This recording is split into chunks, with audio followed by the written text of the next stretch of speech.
நானாவோ உருட்டுறாரு. நேரடியாக பதில் இல்லை, ஏன் போச்சுன்னு கேட்டான்.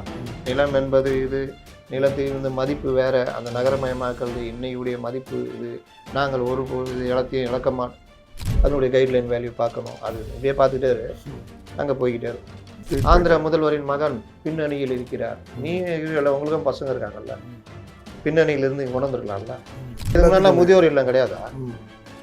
கார்பரேஷன்லேயே இருக்குதுங்க, சென்னை கார்பரேஷன்லேயே முதியோர் இல்லம். அன்புச்சோலை தலைவர் ஜாதி சங்க மாநாட்டில் கலந்துக்கிறாங்க. அறிவுர்கள் தான் அறிவு திருவிழா நடத்துகிறாங்க. சமூக நீதி கட்சி தானே, பெரியாரை பற்றிலாம் தான் நாங்கள் பேசிக்கின்னு மற்றவங்களை கிண்டல் பண்ணிட்டு இருக்கிறீங்க. உங்கள் கட்சி அமைச்சர்கள்லாம் ஜாதி மாநாட்டில் கலந்துக்கலையா? அவங்கவுங்க ஜாதி மாநாட்டில் கலந்துக்கிறாங்க. கனிமொழியே கலந்துக்கலையா? கலைஞர்கள் தான் நடக்குமா? பேச தைரியம் நேராக பேச விஜய், விஜயுடைய கொள்கை சரியில்லை பேச. இவங்க வந்து அப்படி இதுவும் இவங்க யாரையும் பேச மாட்டாங்க. இவங்க வந்து உயர்ந்தவர்கள், யாரையும் பேர் சொல்லி சொல்லுவாங்க. பேர் சொல்லி சொல்ல மாட்டேன்ல, அப்புறம் ஏன் அவங்களே நினச்சிட்டு இருக்கிற?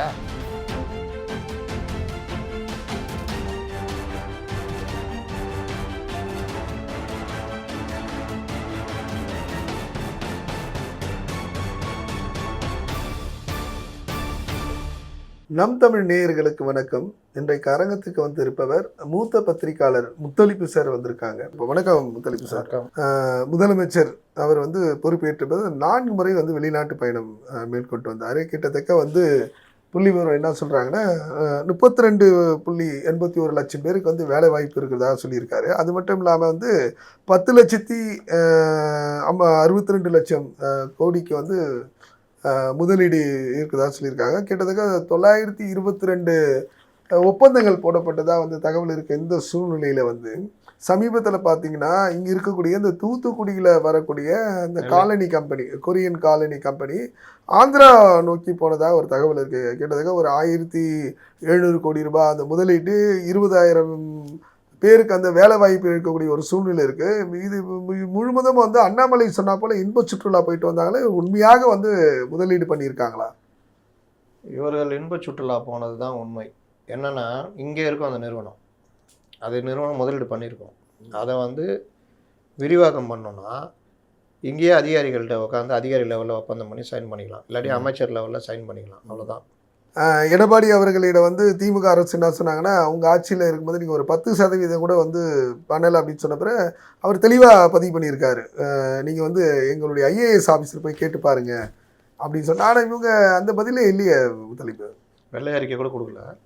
இவர்கள் இங்கே இருக்கிற நிறுவனங்களை துபாய் முதல்வர் போயிட்டு அங்கே வர வைக்கிறது, சைன் பண்ணி புது நிறுவனம் காமிக்கிறது. இங்கேருந்து போயிட்டு அப்படி வருது, இங்கே இருக்கிறோன்னா அங்கே கூட்டு இங்கேயே உட்காந்து பண்ணிக்கலாம். இதுக்கு இது மாதிரி தான் ஜப்பான் மற்றதெல்லாம். இவர்கள் மொத்த முதலீடுன்னு அன்புமணி ராமதாஸ் ஒரு புத்தகமே வெளியிட்டிருக்காரு. 37,000 கோடி ரூபா தான். ஆனால் இவங்க சொல்றது வந்து 10,61,00,000 கோடி ரூபாய் வந்து முதலீடு இருக்குதா சொல்லி. 10% கூட இவர்கள் நேரடி முதலீடாக கொண்டு வரல. விரிவாக்கம் கொஞ்சம் இருக்கும், அது வேற. அது இங்கே இருக்கிறதுலையே விரிவாக்கம் அது வேற. வெளிநாட்டு முதலீடு ஈர்ப்புன்றது 37,000 கோடி, வேலை வாய்ப்புன்னு பார்த்தா ரொம்ப கம்மி. ஆனால் இவர்கள் சொல்றது என்னைக்கு நீங்கள் அது இல்லாமல் அவர் என்ன சொல்லியிருக்காரு, முதலமைச்சர் 2030 வந்து தமிழகம் பொருளாதாரத்தில் வந்து 1 ட்ரில்லியன் அளவுக்கு வந்து உயர்ந்திருக்கும் அப்படின்னு வேற ஸ்டேட்மெண்ட் கொடுத்துருக்காரு. பொருளாதாரம், ஜிடிபி இதெல்லாம் அமெரிக்க டாலர் 1 ட்ரில்லியன் அளவுக்கு வளர்ச்சிங்க. அது வேற, அது இயல்பாக தடக்கும், வேற வளர்ச்சி. உங்களுடைய பட்ஜெட்டில் பற்றாக்குறை, மிகை பட்ஜெட்டு, அதாவது உபரி பட்ஜெட்டு, இந்த மாதிரி போட்டிங்கன்னா நீங்கள் பெரிய ஆளுன்னு சொல்லலாம். ஆனால் 4 லட்சம் கோடி கடன் வாங்குறீங்க.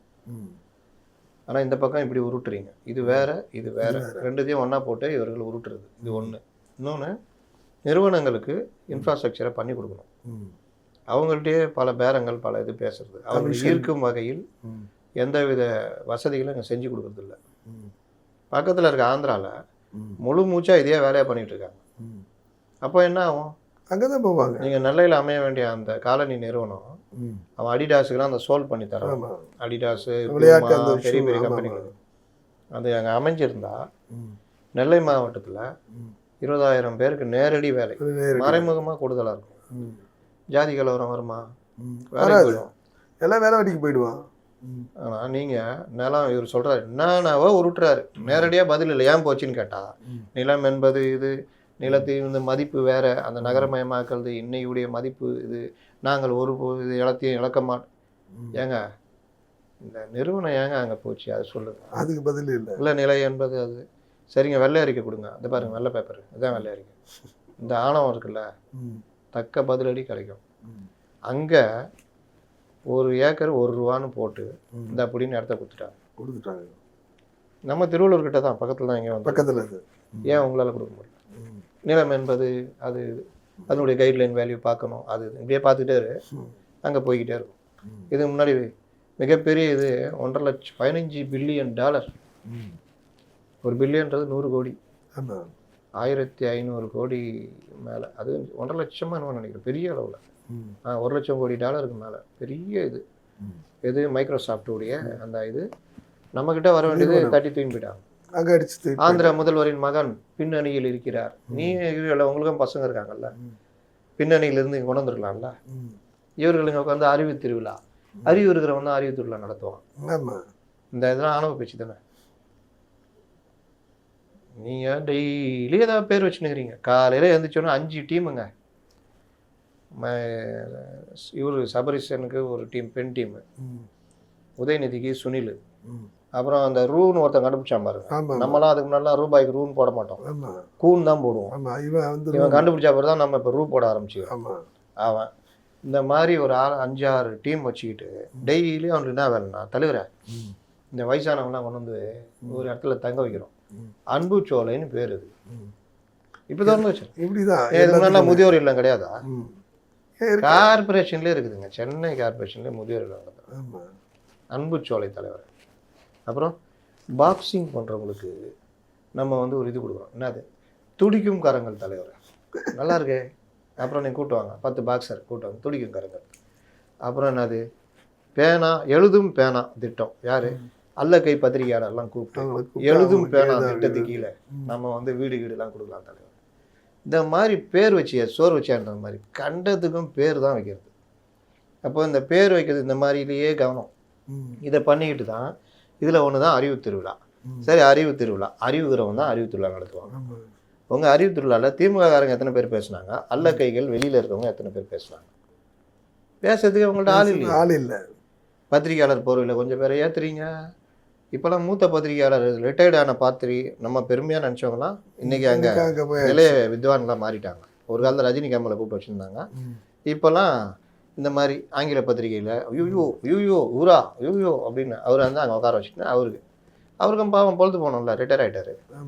அப்புறம் இந்த சில மூத்த பத்திரிகையாளர்கள் இந்த மாதிரிலாம் உட்கார வச்சுக்கின்னு அவங்களாம் பேச விடுறது. பேச தெரிஞ்சவங்களாம் பேசுங்க. அப்புறம் ஏமா தீக்கால இந்த மதிவதனி நீங்கள் வாங்க, அருள்மொழி வந்துருங்க பேசுங்க. இவங்களா இஷ்டத்துக்கு என்னவோ சொல்கிறது. இந்த எழிலன் கோயிலுக்கு போவதும் நன்கொடை கொடுப்பதும் அது இதெல்லாம் பெரியவருடையது, நாம் வந்து இப்படி அப்படி. இவர் இப்போ பேசிகிட்டு இருக்கும்போது ஒருத்தர் 44 லட்ச ரூபா கொண்டு போய் திருப்பதியில் கொடுக்குறாரு அமைச்சர். கேட்டால் நான் இல்லை, எங்கள் சொந்தக்காரங்க. அப்போ நீ என்ன போஸ்ட்மேனா? முதல் நாள் நான் சொன்னார், போட்டா என்ன தப்பு, எல்லாம் சொல்லுதான் இருப்பான், அவன் கெட்டது ஏதாவது நல்லவன் நான் சொல்லுவான் அப்படின்னு. மறுநாள் இது கலைஞர் இருந்தால் நடக்குமா? ஒரு அமைச்சர் பொட்டு வச்சதுக்கு இது பண்ணார், ஞாபகம் இருக்கா? ஞாபகம் இருக்கு. யாரோ ஒரு அமைச்சர், அவர் அறநிலைத்துறை தான். அவங்க இன்னைக்கு ஜாதி சங்க மாநாட்டில் கலந்துக்கிறாங்க. அறிவு இருக்கிறவங்க அறிவு திருவிழா நடத்துகிறாங்க. சமூக நீதி கட்சி தானே. பெரியாரை பற்றிலாம் தான் நாங்கள் பேசிக்கணும், மற்றவங்களை கிண்டல் பண்ணிட்டு இருக்கிறீங்க. உங்கள் கட்சி அமைச்சர்கள்லாம் ஜாதி மாநாட்டில் கலந்துக்கலையா? அவங்கவுங்க ஜாதி மாநாட்டில் கலந்துக்கிறாங்க. கனிமொழியே கலந்துக்கலையா? அவங்க சமூக நீதினு கலைஞர் இருந்தால் நடக்குமா? அது எப்படி விட்டுருவார் அவர்? அறிவு இருக்கிறவங்க அறிவு திருவிழானா நீங்கள் அறிவார்ந்த ரீதியாக பேசுகிறீங்க. ஏதாவது நீங்கள் பேச்சில், உங்கள் பேச்சில் காலு கீழே போனால், உருந்து போனால், தவழ்ந்து போனால், காகிதம், அட்டை, கிருமி, இதே தான் உங்களுடைய கார்பரேஷனில் மருந்து அடிக்கிற வேலையாக பார்க்குறீங்க. குப்பை அது இதுன்னு பேசிக்கிட்டு கிருமியா இப்படி பேசுனதான் கோர்ட்டாக ஏறி இறங்கிடுறாரு. ஆமாம். டெங்கு மலேரியா போல் ஒழிக்கப்பட வேண்டியது சனாதனன் டாப்பில் எழுதி கொடுத்தவன் நல்லா எழுதி கொடுத்துட்டான். தலைவர் அது பேசு வேறு லெவலு, இந்தியா லெவலில் நீ ஃபேமஸ் ஆகிடுவாங்க. கண்டிப்பாக ஆனார். 2 ஸ்டேட்டில் போச்சு காங்கிரஸுக்கு. ஏன்னா சனாதனம் என்பது 3-4 பிரிவு. அதில் ஒரு பிரிவு ஜாதியை பற்றி பேசுறது. இப்போ இவர் பேசுகிறாரு வச்சுங்க, யார்? இவர் நம்ம திருமாவளவன்லாம் சனாதனத்தில் உள்ள வர்ணாசிரமம் இதை நாங்கள் எதிர்க்கிறோம் அப்படி பேசுவார். ஆமாம். அப்போ அவனால் ஒன்றும் சொல்ல முடியாது. சனாதனமே ஒழித்துப்பட வேண்டியது, டெங்கு மலேரியா போல ஒழித்து கட்டப்பட வேண்டியதுன்னா ஈஸியாக அங்கே பண்ணிட்டான். பாரு யாயோ பாத்தீங்க, நம்ம ஒட்டுமொத்தமாவே நம்முடைய வாழ்வியல் தர்மத்தை இந்து தர்மத்தை சொல்கிறான் ம். அப்படின்னு கொண்டு போயிட்டாங்க. கேஸை போட்டாங்க. இவர் போய் நான் அப்படி இல்லைங்க, நான் அப்படி சொல்லிங்க, எங்கள் எல்லா கேஸையும் ஒன்றாக்குங்க, உன் இஷ்டத்துலாம் எல்லா கேஸையும் ஒன்றாக்க முடியாது, அங்கங்கே போ அப்படின்ட்டாங்க. ஆமா, இப்போ சுற்றின்னு இருக்காரு. எழுதி கொடுத்தவன் ஜாலியாக போயின்னுக்கிறான், பேசினவரும் மாட்டிக்கிறார். மாட்டிக்கிட்டார். இதே தான் அந்த கருமி கிருமி அந்த அட்டை இதெல்லாம் பேச தைரியம் நேராக பேசு. விஜய் இது விஜயுடைய கொள்கை சரியில்லை பேச. இவங்க வந்து அப்படி இதுவும் இவங்க யாரையும் பேச மாட்டாங்க. இவங்க வந்து உயர்ந்தவர்கள். யாரையும் பேர் சொல்லி சொல்லுவாங்க. பேர் சொல்லி சொல்ல மாட்டேன்ல, அப்புறம் ஏன் அவங்களே நினச்சிக்கிட்டு இருக்கிற? விஜய் வேணாம்ல, ஏன் விஜய் நினச்சின்னுக்கிற? அதான் ஒன்றுமே இல்லைல்ல, ஒண்ணுமே இல்லைன்னு சொல்லிட்டு ஆனா அவர் எடுத்தாங்க. அட்டை தானே, கிருமி தானே, ஏன் அதை நினச்சிக்கிட்டு இருக்கிற? நீ வாட்டில் உன்னுடைய இதை பேசு, பெரியாருடைய கொள்கையில் பேசு. அதை விட்டுட்டு நாங்கள் யாரோ எங்கேயோ பேச மாட்டேன்னா கதை. பேர் சொல்லி அவர்களை பெரிய ஆளாக்க விரும்பல, சொல்லாத, நினைக்காதன்றான். கண்டிப்பா அவன் உருவாக போகிறான் பாரு, பெரிய டேமேஜை. ஈஸியா அடிக்கிற அடியில் என்டிஏ தட்டுன்னு போகும்போது ஆட்சி இழக்க போகுது. இந்த இதுதான் நடக்க போகுது. அப்போ இவர்கள் இந்த மாதிரி விஷயங்கள்லாம் பாரிவு திருவிழா இது நடக்குது, இப்படி தான் உருட்டுறாங்களே தவிர அதை தாண்டி மக்களுக்கான பயன்பாடுன்றது இல்லை. திமுகவின் உருட்டு மிகப்பெரிய உருட்டா இருக்குன்றீங்க. உருட்டு மிகப்பெரிய உருட்டு தான். ஏன்னா போச்சு கையை விட்டு, அதை பற்றி பேச இது கிடையாது. இங்கே வந்துக்கிட்டு நாங்கள் இப்படி அறிவு திருவிழா இதுன்னு இதில் இவர் உட்காந்துட்டு பேசிக்கிட்டு அவங்களுக்கு அவ்வளோ திருப்திப்பட்டுக்கிறது அவங்களுக்குள்ள. அப்புறம் இன்னொன்று கடைசியாக ஒரு கேள்வி. அதாவது வந்து சீமான் அவர்களும் சரி, நயினார் நாகேந்திரனும் சரி, வருகின்ற திமுக வந்து பீகாரை போல் வந்து குடும்பத்துக்கு 15,000 ரூபாய் கொடுக்கறதுக்கு திட்டம் வச்சுருக்காங்க அப்படின்னு சொல்லிட்டு, அது எப்படி சாத்தியமா? ஏற்கனவே வந்து பல லட்சம் ரூபாய் கடனில் போயிட்டு இருக்கக்கூடிய இந்த அரசாங்கம் மேலும் வந்து கடன் சுமை வச்சுட்டு போவாங்களா? Strategy team. ஆமாம், ராபின் சர்மா. ராபின் சர்மாவும் தென்னகத்து இது பீகாரின் சித்தப்பா பிரசாந்த் கிஷோரும் ஒன்றா ஐபேக்கில் இருந்தாங்க. ஐபேக்ன்ற பெரிய அமைப்பு. ஆமாம், இவர் அதில் ஒரு பார்ட்னர் யார், பிரசாந்த் கிஷோர். ராபின் சர்மா இருந்தாங்க. அப்புறம் ராபின் சர்மா வெளியில் வந்து ஒரு நிறுவனம் ஆரம்பிக்கிறார். அதில் பிரசாந்த் கிஷோரும் ஜாயின் பண்ணுறாரு. ஐபேக் விட்டு வெளியே வந்து ஜாயின் பண்ணுறாரு. 2 பேரும் இதில் ஒர்க் பண்ணுறாங்க 2-3 ஸ்டேட்டில். அதில் ராபின் சர்மா இவர் இதுக்கு ஒர்க் பண்ணுறாரு, யார், ஷிண்டேக்கு. அப்போ அங்கே என்ன திட்டம்னா பேட்டி பேக்கன்னு ஒரு திட்டம், 7,500 ரூபா தீபாவளிக்கு போனஸ் மாதிரி கொடுத்தாரு. அது மகாராஷ்டிராவுடைய தேர்தல் இதையே மாற்றிடுச்சு டோட்டலாக. இங்கே இப்போ ராபின் சர்மா தான் இவங்களுக்கு ஒர்க் பண்ணுறாரு டிஎம்கே. பொங்கலுக்கு 5,000 ரூபா கொடுக்குறதாக திட்டமிட்டுருக்காங்க. எதுக்கு? நேஷனாலிட்டிக்கு.